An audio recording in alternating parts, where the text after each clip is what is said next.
Donald Trump is at the halfway point of his first trip abroad as president. He's at the Vatican and has been meeting Pope Francis. There's understandably been much attention on Trump's first foreign foray. Much is being made of the fact it seems the First Lady doesn't seem to want to hold his hand in public. The latest happened when they arrived in Rome. While in Tel Aviv, some thought it even looked like Melania slapped Donald's hand away. Before heading to Rome, Trump was in the Middle East with a bold pledge to unite countries and bring peace to the region. They say that we must choose between supporting Israel and supporting Arab and Muslim nations in the region. That is completely wrong. The Middle East is not exactly the safest place in the world lately. You've got Sunnis versus Shias. You've got Palestinians versus Israelis. They aren't the best of friends. An old cowboy might sum up the mood saying, "This town just isn't big enough for the three of us."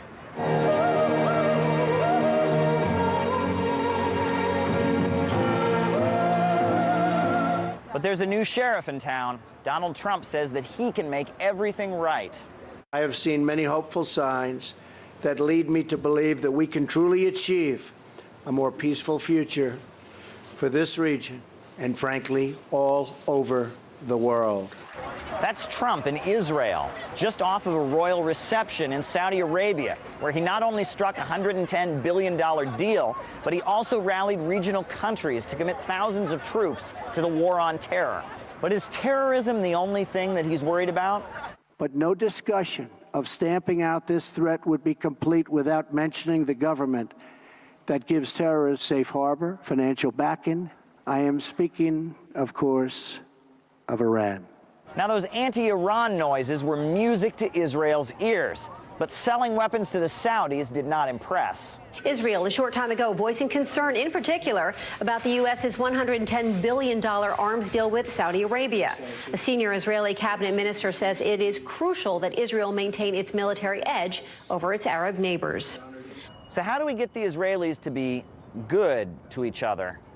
Perhaps by making Iran the bad and the ugly. For decades, Iran has fueled the fires of sectarian conflict and terror, threatening the region and causing so much violence. All nations of conscience must work together to isolate Iran. There is a growing realization among your Arab neighbors that they have common cause with you in the threat posed by Iran, and it is indeed a threat. There's no question about that. You know, this whole ganging up against Iran and Syria is very dangerous. It's very dangerous for the future of the Middle East. Come with some political, diplomatic vision of the future of the Middle East and how Europe, the United States, and China, and everybody else can help bring the Middle East back to some kind of peace, stability, development, and welfare. All he comes with is weapons and confrontation and demonizing countries that he should cooperate with. So let's see if that simple idea will help Sheriff Trump maintain law and order in the Middle East. Caleb Maupin, RT, Washington, D.C.